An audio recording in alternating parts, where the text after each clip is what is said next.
Explain to me what happened the night Joanne Valentine was murdered. It was September 26, 1993. Joanne Valentine worked at her restaurant, the Rumblefish, in Anne Arundel County, and closed up at approximately 2 p.m., and there were several bar workers still inside the restaurant. She left and was escorted outside to her car by one of her co-workers, who observed her going towards her house, and there was nothing unusual that he observed at the time. There wasn't anybody following her. There wasn't any other cars on the road. When she got home, this was approximately around 4 a.m. in the morning, she pulled to her driveway, which she normally would do at night, and her husband, Vincent Valentine, wasn't at work. He had left the restaurant earlier that evening. He was home in bed along with their 2 children. When she arrived home, it appears that she was confronted by several subjects that drove up into the driveway into her driveway in a vehicle. There was an altercation between Mrs. Valentine and these subjects, and a gunshot went off, striking Mrs. Valentine. Mr. Valentine had heard the argument out in the driveway and came out onto a deck off of his second-story bedroom and observed his wife and these subjects in the driveway, but the lighting conditions were bad. The outside lights were out in the driveway. He heard the gunshot and went down and out into the driveway. At the same time that this was all occurring, a neighbor of his also heard the arguing, and he heard the gunshot and came outside, as well as Mrs. Valentine's mother, who also lived in the same court there. They all came out. The neighbors saw and heard what they described as, in different ways, possibly a red car or a darker car, and that it was backing down the driveway. They also described seeing a male with long hair and possibly another male with long hair that they said was either a male or female inside of the car. So what they were getting was a bunch of descriptions, and what they were pretty well sure of is that there was at least 2 people that had come up into the driveway, and there may have been other ones that were seen either going through the neighborhood or what, but they were definite on 2 suspects.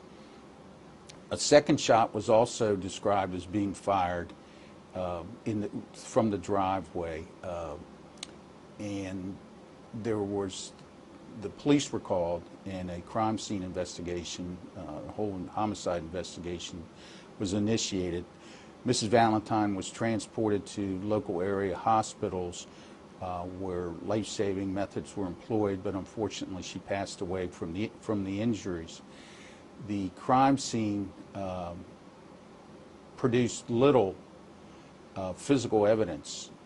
There was a plastic soda bottle was found in a matchbook case. The vehicle was processed for latent fingerprints. There was only a partial palm print that was recovered from the vehicle, and no one to this day has ever been identified to that palm print. And that's what occurred that night at the crime scene.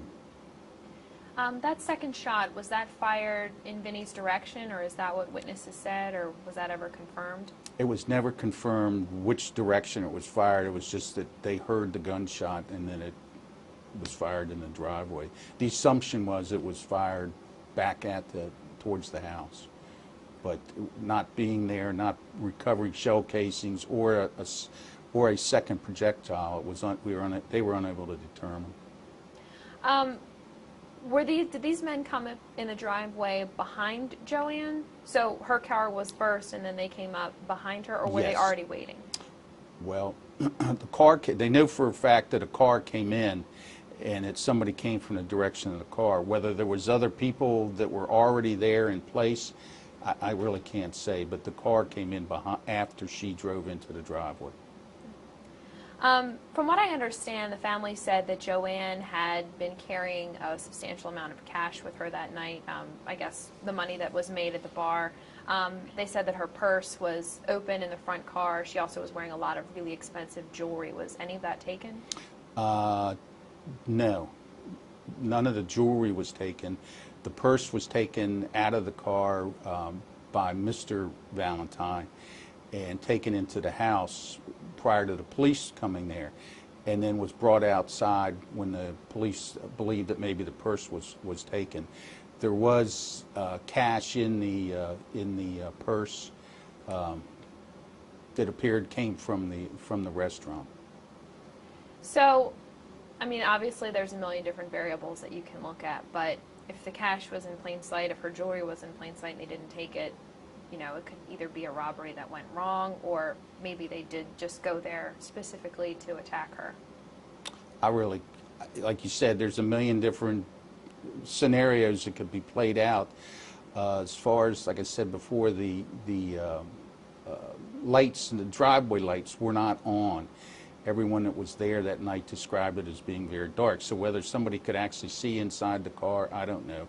I just know from my experience in police work, unless you illuminate the inside of a car, it's kind of hard to tell what's going on in there. And there was no indication anybody had any flashlights, so I don't know what they saw. Well, her sister Pamela described the scene as just perfect for a murder. It was dark, quiet street, nobody was on it. It was early hours of the morning, nobody was awake. Would you agree with that? It was a dark night, and I believe it was actually raining. Whether it was perfect for a murder, I guess you could say that, but there was a lot of other places that, you know, just like that, and nobody got murdered. So. Well, where were the first stages in the investigation? I understand that there was a robbery that had happened in the same time frame. A pizza delivery driver was robbed about 8 miles away from her home by a gunman wearing a Ronald Reagan mask. And there had been a couple robberies in the area by gunmen wearing Ronald Reagan masks. Was this something you investigated as being connected? There was, well, of course, anything that occurs within inside the area of the crime scene that has any type of criminal action to it, the investigators would certainly look at. And certainly that, where it was a robbery. The vehicle that was taken in the armed carjacking, if you want to say, of the pizza delivery man, was found very close to the Valentine's home. So certainly it was a car of a very interesting car to look at. They treated that car and processed it like they would any other armed carjacking. It was photographed. The tire impressions were taken. There was forensic work done inside, vacuuming's done, and fingerprinting. So they treated it as a possible involvement in the case. Did anybody ever determine what the argument? Did anybody ever hear anything that they knew maybe what Joanne was talking to these men about? No, nobody. In all the interviews they took of the people, the relatives and the neighbors that came out, nobody could really described any specific language that was being discussed or said. Just that it was of a tone that was argumentative. Joanne, being a nightclub owner, I'm sure she knew people in the area. She probably was familiar with a lot of the locals. Do you think it's fair to say she may have known these people if she was having an argument with them? I mean, that's certainly a possibility, and it's also a possibility she didn't know who these people were. So, but, you know, I wasn't there, so I really can't say. And fortunately, she's not here to tell us if she knew these people or not. So Joanne was laid to rest that Friday, and that same day, from what I understand, your department picked up 3 men who shoplifted film from a store down the road from her home in the Lake Shore Shopping Center off Mountain Road. In the trunk of that car was a gun. Can you explain who these men were and what you guys found out about them?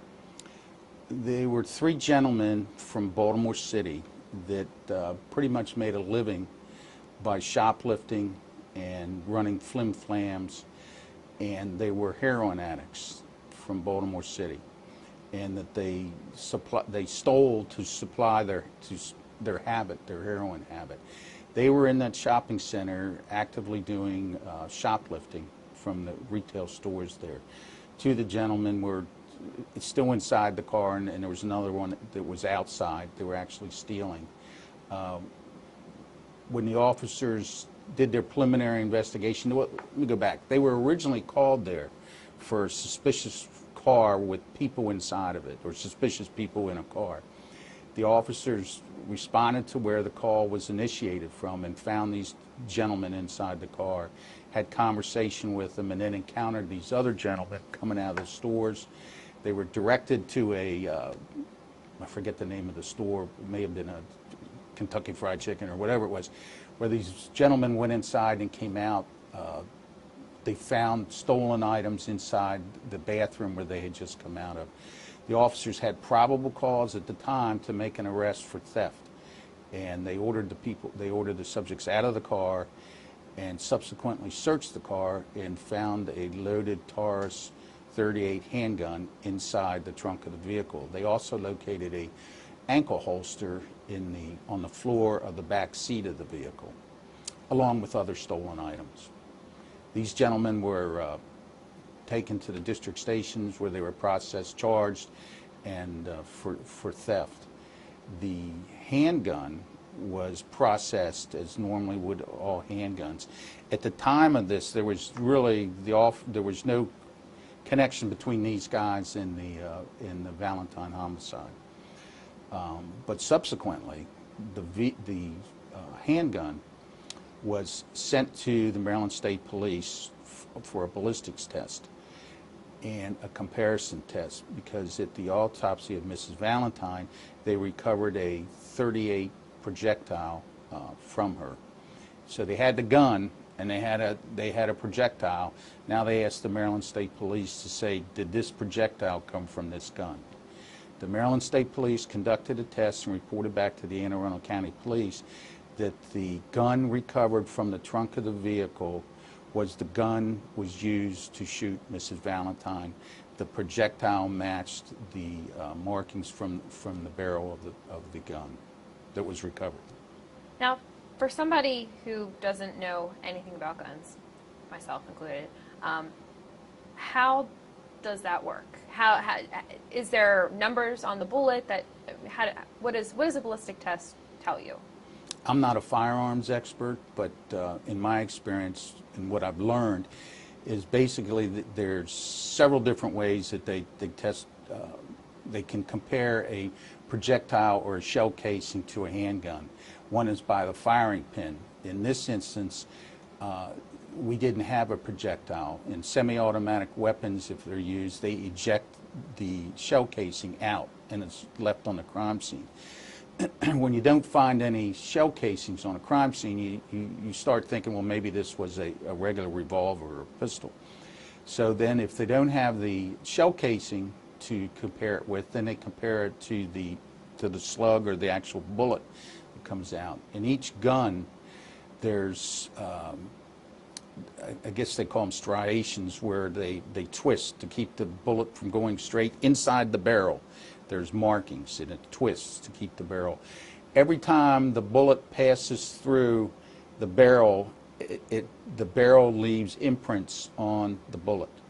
They are able to take the bullet and compare it to the barrel of the gun and say, yes, this bullet came from this barrel. It's kind of like the same way like the FBI or any big crime lab can take a tool mark on a windowsill and compare it and say, yeah, this tool made that. It's just anytime the two metals come together, they're going to leave marks, and the experts can identify it and say that it came from that gun, and that's what happened here. So is it possible that it was a bullet? It absolutely came from that gun. It's not possible that maybe it came from a similar gun. Again, I'm not a firearms expert, but I believe that what they're telling us, what we were told by the Maryland State Police, was that the projectile recovered from Mrs. Vincent came from the gun recovered from the trunk. That's what they told us. That sounds pretty concrete to me. Like, pretty much. Here you go. Pretty 2 much. + 2 = 4. This is the guys who did it. So you guys obviously pretty excited. I mean, a couple days out from the murder, you find these guys, you've got the gun in the car. The family told me they found out really just a few days later, probably that Monday, they said that, hey, I think we might have our guys. Everybody's excited. What happens after that? Were they indicted right away? Were they charged right away? What kind of happened to them? Well, what you gotta, if you're the investigator, you've recovered the gun that was used to shoot Mrs. Vincent. But you've got 4 people in a car in a trunk. Now you have to be able, you can pretty well say that that gun was at the crime scene and that bullet was at the crime scene. But now you have to somehow say any one of these 4 people were at the crime scene. And then you also have to say that one of these 4 people actually shot the gun at the crime scene. So yeah, you've recovered the gun and the projectile, but you got a lot of work to do to put these people at the crime scene. The gun could have been lent out to somebody, it could have been borrowed by somebody or whatever. But so that's where they have to start building their case to put them at the crime scene. And that's the way they went. So were these men in jail? Well, I believe they were indicted a year after, a year and a couple months, give or take. Yes. After. So were they in jail for the robbery and yes, at least the stolen gun? Yes, but some of them made bond and so forth. But they did get arrested and went to jail initially on the theft charges. Then after the theft charges, there was warrants. They were arrested. 2 of them were arrested on a warrant from the police department. Those charges were subsequently dismissed by the state's attorney's office pending further investigation. They didn't feel they had enough to go all the way through beyond a reasonable doubt on the charges at the time. So they were out of jail or were waiting trial on the theft charges, and they continued the investigation and then indicted them in '94. I believe it was '94 for the murder. Now, of the 3 men, from what I understand through articles that I have read, that there were only 2 that were charged. That there was McLeod, Griffin, and a man by the name of Proviance. And Proviance was not charged Right. in her murder. It was just Griffin and McLeod. Right. Can you explain why that was? I wasn't there when those negotiations or things went on. I don't really know why the 3rd wasn't charged. I can't tell you. And they were both. So they were both indicted, I think, the following year. Did the department believe that they really had their guys when this indictment went through? Sure they did. I mean, they followed the process. They had charged the people initially. They were released. The state's attorneys said, we need to do some more work on it. They did some more work on it. Obviously, then the state's attorney's office felt they had enough because they brought forth the indictments, presented the information to the 24 citizens of Anne Arundel County, who came out with an indictment on these 2 gentlemen. So what happened after that? After that, some initial information, some new information came in that one of the subjects, Mr. Griffin, was in jail at the time of the murder. And if that was true, well then he needed to be released. The indictment needed to be recalled and the prosecution against him not go forward. And that sort of goes back to what I told you before. You got to put the people at the crime scene. Now, what had happened with that was that he was in custody in Baltimore County.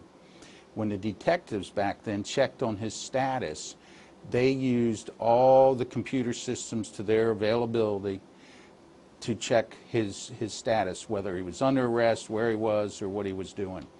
And at the same time, during all of this, and Mr. Griffin was interviewed several times by the Anne Arundel County Police, and not once did he ever say, well, wait a minute, I was in jail when this happened.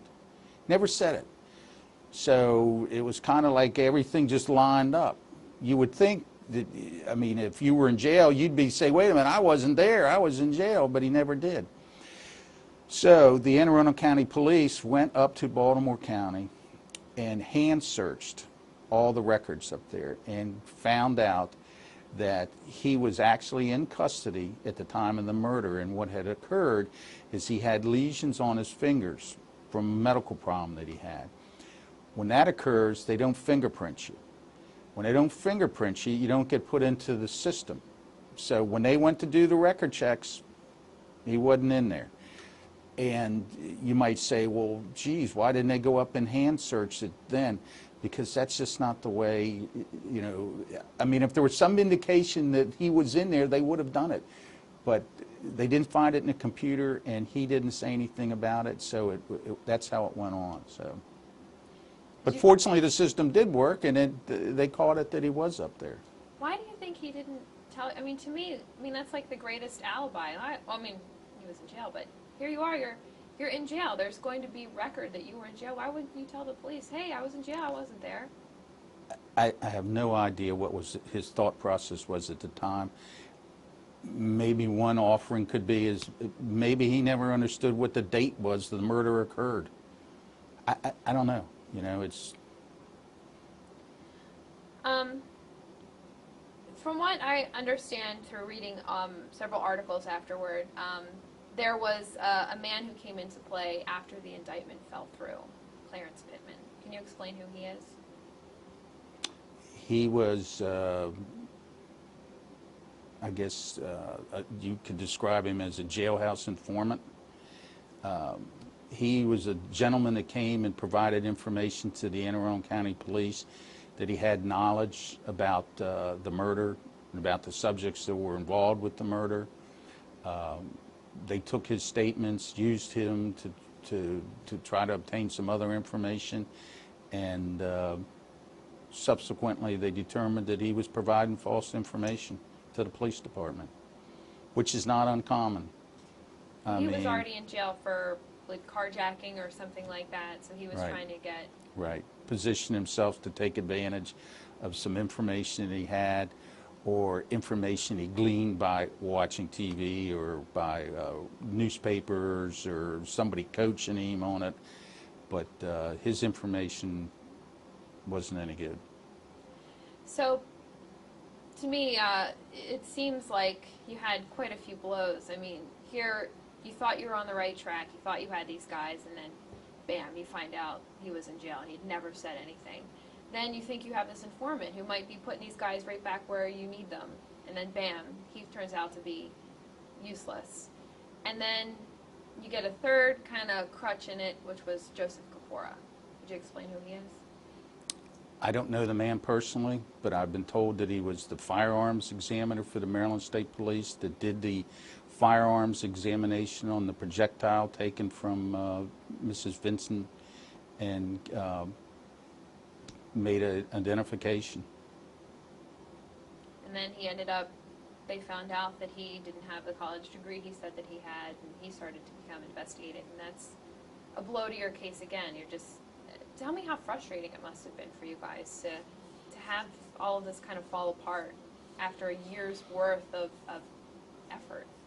Well, in any case, it's definitely frustrating that you put your heart and soul into these cases, and you're working with the family hand in hand, and then you know every road's got some bumps in it. This one had a few more bumps than most of them, but you know what? We're not giving up. We're still working on it. And we're just going to keep on going out there and talking to people, looking at things, try to apply some today's science to yesterday's crime scenes, and come up with some solutions. But we're certainly not letting the bumps in the roads get us down. I mean, we're going to keep going on this case and all the other cases we work. Are you guys still looking at McLeod and Griffin? I believe Griffin has passed away at this point. Everybody is still being looked at, and working cold cases, and with my experience, it's just a matter of one phone call or somebody calling us up and providing us with some information, and boom, we'll be right back, you know, coming out strong again on them. Or if somebody new comes forward, we'll be on that. I think that's one of the things the family says they struggle with the most. You know, they hear about different cold cases from 20, 25 years, sometimes even more ago, that were solved. You know, what do you hope will happen so that this can all end? Well, what I would hope is that we would get some new information, or retune some old information that would lead to a new prosecution of the people that are responsible for it, and that they'd be found guilty of what they did. So the family can have some closure, and the whole community, the whole county can have some closure, because this affected a lot of people in Anne Arundel County. I wasn't here, wasn't working in Anne Arundel County then, but from reading all the interviews and all the other things in the case file, it had a great impact, like any homicide in Anne Arundel County does. I know that after the indictment fell through, the family, probably rightly so, just was really angry at the process. They were just so consumed with anger, and just in talking to them, you can see it. I feel like now your relationship with the family is in a better place. Would you say that that's true? Well, I had never met them before until last week. And when we met them, they were a great group of people, and I felt for them, and they really, truthfully, appeared to be missing their sister, and frustrated that there was all these different things had come up in this case, and it wasn't a real quick solution to it. We had some good discussion, open discussion about the case, and I think we left the meeting that everybody was pretty much on the same table. We were going to be open, truthful, and provide them with information as we get it, and keep them in the loop. If there are people out there with information, what would you want to say to them? Give us a call as soon as you can, and we can keep everything confidential. And it's the right thing to do. If you have information, you shouldn't be holding on to it. Come forward and put this case to rest.